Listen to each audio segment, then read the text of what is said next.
اور یہ لڑکا ہر بات کرنے سے پہلے یوں عمل کی طرف دیکھتا ہے جیسے اس سے اجازت طلب کر رہا ہو، جیسے اس کا شوہر نہ ہو، اس کے حکم کا غلام ہو۔ شوہر ایسے تھوڑی ہوتے ہیں۔ میں نے کہا ہاں تمہیں تو یہی لگتا ہے کہ جو عورت کو جوتی کی نوک پہ رکھے شوہر وہ ہوتا ہے۔ ہم دونوں ایسے نہیں ہیں۔ ذریعہ بہت اچھے ہیں اور ہم دونوں ایک دوسرے کے ساتھ دوست کی طرح رہتے ہیں، مالک اور نوکر کی طرح نہیں رہتے۔ وہ کہنے لگا دادا جی زبان سنی ہے آپ نے اپنی پوتی کی؟ داجی کہنے لگے افضل چپ کرو۔ وہ کہنے لگا داجی میں آپ پہ یہ ثابت کر کے دکھاؤں گا کہ یہ دونوں میاں بیوی نہیں ہے۔ میاں بیوی کی بات ہی اور ہوتی ہے، انہیں دیکھ کر لگتا ہے کہ وہ میاں بیوی ہیں۔ آپ کی پوتی آپ کو بہت بڑا دھوکہ دے رہی ہے۔ اس کی بات سن کر میں بری طرح سے گھبرائی تھی، رنگ ذرے آپ کا بھی اڑا تھا۔ داجی کہنے لگے پہلے تم ثابت کرنا پھر بات کرنا، اور اگر تم سچے ہوئے تو میں کھڑے کھڑے اس لڑکے کو بولوں گا کہ عمل کو طلاق دے اور تمہاری شادی اس سے کروا دوں گا، لیکن بنا ثبوت کے مجھ سے آج کے بعد بات مت کرنا۔ وہ کہنے لگا میں آپ کو ثبوت بھی دے دوں گا، آپ بھی اپنی بات پہ قائم رہیے گا۔ دادا جی کہنے لگے ٹھیک ہے، میں بھی اپنی زبان پہ قائم رہوں گا۔ جب ہم کمرے میں آئے تو ہم دونوں بے حد پریشان تھے۔ ذریعہ کہنے لگا اب تو یہ بات بات پہ موقع ڈھونڈے گا، اس نے تو معاملہ ہی سارا بڑا مشکل کر دیا۔ میں نے کہا یہ تو ہے۔ میں نے کہا فی الحال تم جاؤ اپنے کمرے میں جا کے سو، میں دیکھتی ہوں۔ وہ اپنے کمرے میں چلا گیا، میں اپنے بیڈ پہ لیٹی تھی جب مجھے ہلکی ہلکی سرگوشیوں کی آواز آئی۔ یوں بھی سردیوں کا موسم تھا، پنکھے بند تھے، اس لیے میرے کانوں میں جب یہ گونجا کہ آئیں آئیں داجی اپنی آنکھوں سے دیکھیں، آپ کی پوتی الگ سوتی ہے، اس کا شوہر اس کے ساتھ بیڈ پہ نہیں سوتا، میں نے تو پہلے ہی کہا تھا۔ یہ سن کے میری جان نکلی۔ میں نے دیکھا تو میری کھڑکی کے آگے سے پردہ ہٹا ہوا تھا، اور اگر میں پردہ سیدھا کرتی تو شک ہو جاتا۔ میں تو بہت بری پھنسی۔ میں جلدی سے اٹھ کے جب اسٹڈی روم میں گئی تو وہاں بیڈ پہ کوئی نہیں تھا، وہ شاید واش روم میں نہا رہا تھا۔ کیا مصیبت ہے، میں نے جلدی سے دروازہ کھٹکھٹایا۔ کہنے لگا کیا ہے؟ میں نے کہا کیا کر رہے ہو تم، باہر آؤ، بہت بڑی مصیبت ہو گئی ہے۔ کہنے لگا نہا رہا ہوں میں نے کہا ذریعہ باہر آؤ۔ کہنے لگا دیکھیں میں ایسے باہر نہیں آ سکتا، میں اس کنڈیشن میں نہیں ہوں۔ میں حد درجہ پریشان تھی۔ میں نے کہا تم جس کنڈیشن میں بھی ہو تم باہر آؤ۔ جب وہ باہر آیا تو ٹاول گاؤن لپیٹا ہوا تھا۔ اس سے پہلے کہ افضل داجی کو لے کر میری کھڑکی کے پاس آتا، میں نے جلدی سے ذریعہ کا بازو پکڑا اور اسے اپنے بیڈ پہ لا کے لٹا دیا، اور کمبل لے کے خود بھی اس کے ساتھ لیٹ گئی۔ کہنے لگا یہ آپ کیا کر رہی ہیں؟ میں نے اس کے منہ پہ ہاتھ رکھ دیا، اس کے کان کے قریب ہو کر کہا افضل داجی کو ہماری کھڑکی کے پاس لے کے آیا ہے اور کھڑکی کا پردہ ہٹا ہوا ہے، کچھ دیر یہیں لیٹے رہو جب تک کہ داجی کو تسلی نہیں ہو جاتی۔ میں بالکل اس کے کان کے قریب ہو کے دھیرے دھیرے کہہ رہی تھی۔ میری نظریں سامنے کھڑکی کی طرف تھی اور وہ شاید مجھے دیکھ رہا تھا۔ میں نے کھڑکی کی طرف دیکھا تو افضل اور دادا جی دونوں ہی آ کے کھڑے ہوئے تھے۔ میں نے جلدی سے اس کے سینے پہ سر رکھ دیا، اس کا دل بڑی زور زور سے دھڑک رہا تھا۔ داجی نے افضل کے سر پہ تھپڑ لگایا، شرم نہیں آتی تمہیں میاں بیوی کو اس حالت میں دیکھتے ہوئے؟ دفع ہو یہاں سے۔ وہ کہنے لگا میں سچ کہہ رہا ہوں، یہ ابھی اکیلی سو رہی تھی۔ داجی نے اس کی بات نہیں سنی اور اس کا کان پکڑ کے وہاں سے لے گئے۔ میں نے سکون کا سانس لیا۔ جیسے ہی اپنا سر اس کے سینے سے ہٹایا وہ مجھے ہی دیکھ رہا تھا۔ میں نے کہا شکر ہے سب کچھ ٹھیک ہو گیا، اچھا اب تم جاؤ۔ میرا یہ کہنا تھا کہ اس نے بازو سے پکڑ کے مجھے اپنی جانب کھینچا۔ میں اس افتاد کے لیے تیار نہیں تھی، بے ساختہ اس کے اوپر گری۔ کہنے لگا آپ کو کیا لگتا ہے سب کچھ ٹھیک ہو گیا؟ سب کچھ ٹھیک نہیں ہوا، سب گڑبڑ ہو گئی ہے۔ میری آنکھوں میں دیکھ کے وہ کہنے لگا۔ میں نے کہا دیکھو اپنی حد میں رہو، سمجھے نا؟ کہنے لگا آپ بہت بڑا کڑا امتحان لے رہی ہیں مجھ سے۔ میں نے کہا اٹھ کے اپنے کمرے میں جاؤ بدتمیز انسان۔ وہ اٹھ کے کھڑا ہو گیا۔ کہنے لگا دیکھیں میں یہ ناٹک نہیں کر سکتا۔ یہ سن کے میرے ہوش اڑے۔ میں نے کہا کیوں نہیں کر سکتے؟ کہنے لگا بس مجھ سے نہیں ہوتا، بار بار قریب آتی ہو، کبھی ہاتھ پکڑتی ہو، کبھی ساتھ لگ جاتی ہو، اور آج تو میں انسان ہوں، پتھر کا تھوڑی ہوں۔ یہ کہہ کے نظریں چرا رہا تھا۔ میں نے کہا اس وقت میرا دماغ خراب نہ کرو، ایک تو اس افضل کے بچے نے میری زندگی حرام کر رکھی ہے، دوسرا تمہارے جذبات ٹکنے کے لیے تیار نہیں ہے، جاؤ یہاں سے۔ میں تو پریشان ہو کے رہ گئی تھی۔ وہ اپنے کمرے میں چلا گیا۔ میرا جی چاہا کہ افضل کا قتل کر دوں۔ پوری رات میں ٹھیک سے سو نہیں پائی تھی۔ صبح جب میری آنکھ کھلی تو 9 بج رہے تھے۔ میں ہڑبڑا کے اٹھ بیٹھی، دیکھا تو زریاب اپنے کمرے میں نہیں تھا۔ میں باہر آئی تو دادا جان بھی ناشتہ کر رہے تھے اور وہ بھی ساتھ میں افضل بھی بیٹھا ہوا تھا۔ دادا جان کہنے لگے عمل تم آرام کرو، زریاب بتا رہا تھا کہ تمہاری طبیعت ٹھیک نہیں ہے۔ میں نے کہا نہیں میں ٹھیک ہوں۔ ناشتہ کرنے کے دوران بھی مجھے یہ لگ رہا تھا جیسے وہ ٹک ٹکی باندھے مجھے ہی دیکھ رہا ہے۔ اب اس کی نظریں مجھ پہ بڑی بے باکی سے اٹھنے لگی تھیں۔ ایک بار میں سو رہی تھی، سوئے ہوئے مجھے ایسے لگا جیسے کوئی مجھے دیکھ رہا ہے۔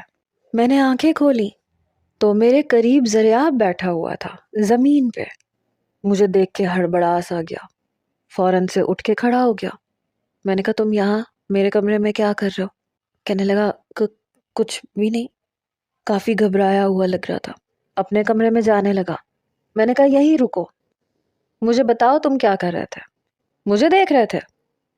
کہنے لگا دیکھ تو سکتا ہوں نا، دیکھنے پہ تو کوئی پابندی نہیں لگی اور کچھ اجازت تو مجھے نکاح نے بھی دی ہے۔ میں نے کہا میری بات کان کھول کے سن لو اور اپنے دماغ میں اسے بٹھانا، یہاں پہ تم صرف کرائے کے شوہر بننے آئے ہو، میرے اصلی شوہر بننے کی تمہیں کوئی ضرورت نہیں ہے۔ اپنی حیثیت دیکھی ہے تم نے؟ کیا ہو تم؟ نہ تمہارے پاس اپنا گھر ہے نہ کاروبار ہے، اور اب تمہیں میرا گھر اور میرے باپ کے بزنس پہ نظریں جما کے بیٹھے ہو۔ کہنے لگا نہیں ایسا کچھ نہیں ہے، بس وہ آپ قریب آتی ہیں تو۔ میں نے کہا خواہ مخواہ کے بہانے مت بناؤ، تمہاری نظر میرے باپ کے بنے بنائے بزنس پہ ہے، رہنے کے لیے تمہیں بنگلہ مل رہا ہے اور بات کر رہے ہو جذبات کی۔ مجھے تو تمہارے قریب آتے ہوئے ایسا کچھ نہیں ہوتا، اپنی حیثیت کو نہ بھولو تو زیادہ بہتر ہے۔ میری بات سن کے وہ بڑی خاموشی سے اپنے کمرے میں چلا گیا۔ رات کو دیر سے واپس آیا۔ جب کمرے میں آیا تو میں نے کہا کہاں گئے تھے؟ تو کہنے لگا آپ کو اس سے کیا مطلب؟ میں جہاں مرضی جاؤں، جو مرضی کروں۔ میں نے کہا کیا مطلب ہے تمہارا؟ دادا جی تمہارے بارے میں پوچھ رہے تھے۔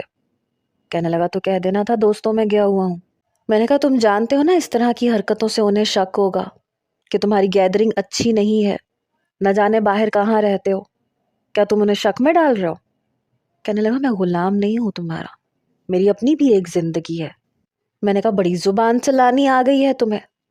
ابھی میں بات کر ہی رہی تھی جب مجھے ایسے لگا جیسے کسی نے کمرے کا دروازہ ہلکے سے کھولا ہو۔ شاید زریاب نے لاک نہیں کیا تھا، اور دروازہ کون کھول سکتا تھا یہ میں اچھے طریقے سے جانتی تھی۔ مجھے کچھ نہیں سوجا تو میں نے اپنے بازو زریاب کے گلے میں ڈال دیا۔ میں نے کہا تمہیں پتہ ہے نا تمہارے بغیر میں اداس ہو جاتی ہوں۔ وہ مجھے حیرت سے دیکھنے لگا۔ میں نے دروازے کی طرف نظریں دوڑائیں تو شاید وہ سمجھ گیا۔ میرے دونوں بازو اپنے کندھے سے پیچھے جھٹکے۔ ہاں جانتا ہوں کتنی پرواہ ہے تمہیں میری۔ میں نے کہا زریاب پلیز۔ میں ملتجی ہوئی اور یہ میری مجبوری تھی۔ اس نے میرا بازو پکڑا اور میرا رخ بدل دیا۔ اب دروازے کی جانب اس کی نظریں تھیں۔ کہنے لگا مجھے پتا ہے کہ تمہیں کون دیکھ رہا ہے اور کس کو دکھانے کے لیے تم یہ سب کچھ کر رہی ہو۔ میں نے کہا جب میری مجبوری پتا ہے تو پھر مجھے زیادہ نخرے مت دکھاؤ۔ کہنے لگا اس کا مطلب تم مجھے اپنے قریب آنے کی اجازت دے رہی ہو۔ میں نے کہا جب تک افضل دیکھ رہا ہے اور اپنی حد میں رہنا۔ وہ میرے قریب آ گیا۔ ایک لمحے میں وہ مجھے اپنے حصار میں لے چکا تھا۔ میرے تو جیسے پورے وجود میں کرنٹ سا دوڑا۔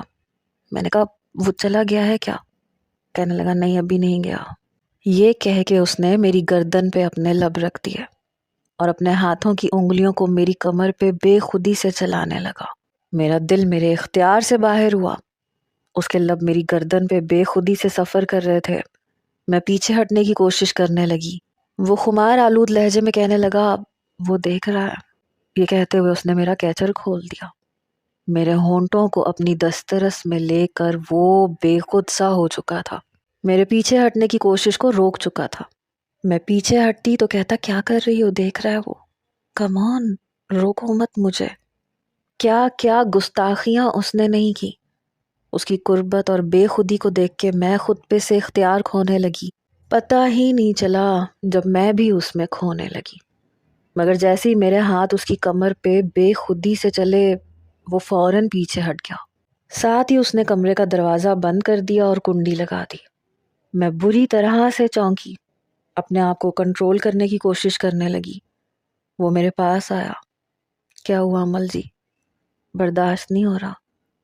میں نظریں چرا گئی۔ ایسا ہی ہوتا ہے۔ میں نے کہا کچھ بھی نہیں ہوا مجھے، میں ٹھیک ہوں۔ وہ مسکرانے لگا۔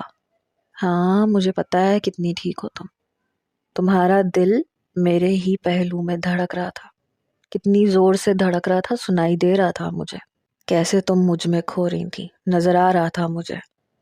میں نے کہا شٹ اپ، تم میرے ساتھ یہ سب کچھ کرو گے تو ظاہر ہے پتھر تو نہیں ہوں نا، میں بھی انسان ہوں۔ وہ کہنے لگا یہی بتانا چاہتا تھا میں بھی تمہیں، کہ میرے ساتھ بھی ایسا ہی ہوتا ہے جب تم میرے قریب آتی ہو۔ کوئی نہیں دیکھ رہا تھا ہمیں، دروازہ ٹھیک سے بند نہیں ہوا تھا، اس لیے ہوا سے ذرا سا کھل گیا تھا۔ تمہیں لگا کہ ہمیں افضل دیکھ رہا ہے، میرے پاس تمہیں جواب دینے کا موقع تھا، اس لیے۔ اس کی بات سن کے میرے اندر تو جیسے آگ لگی۔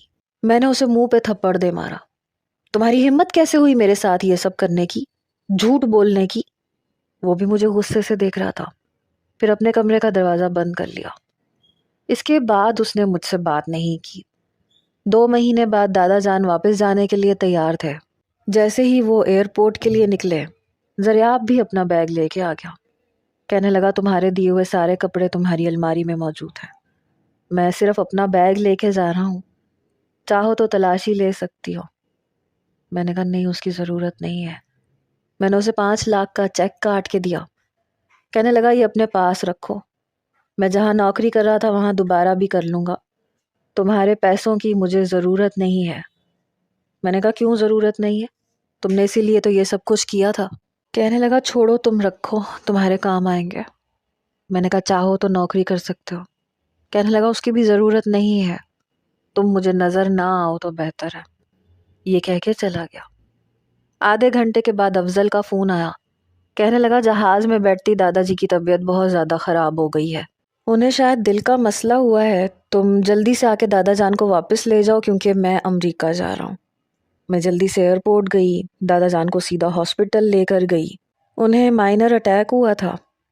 میں پورا دن ہاسپٹل میں رہی، دادا جان کو ہوش آیا تو کہنے لگے زریاب نہیں آیا، اس وقت تک تو آفس بند ہو جاتا ہے۔ میں نے کہا اسے بخار تھا اس لیے وہ گھر میں ہے۔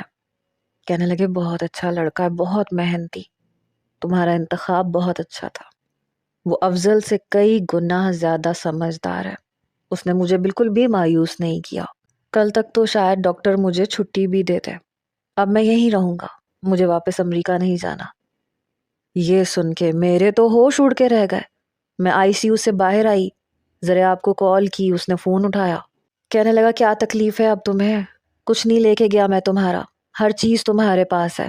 میں نے کہا زریاب دادا جی واپس آ گئے ہیں، انہیں ہارٹ اٹیک ہوا ہے، وہ ہاسپٹل میں ہے۔ کہنے لگا کون سے ہاسپٹل میں ہے؟ اس کے لہجے سے لگ رہا تھا بے حد پریشان ہے۔ کچھ ہی دیر میں وہ ہاسپٹل میں دادا جان کے پاس بیٹھا ہوا تھا، ان سے باتیں کر رہا تھا، ان کا خیال بھی رکھ رہا تھا۔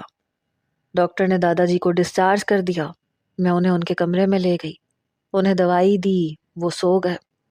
جب باہر آئی تو زریاب کہنے لگا میں جا رہا ہوں۔ میں نے کہا زریاب I am sorry، میں اپنے رویے پہ شرمندہ تھی۔ اس میں کوئی برائی نہیں تھی سوائے اس کے کہ وہ غریب تھا اور بے روزگار تھا۔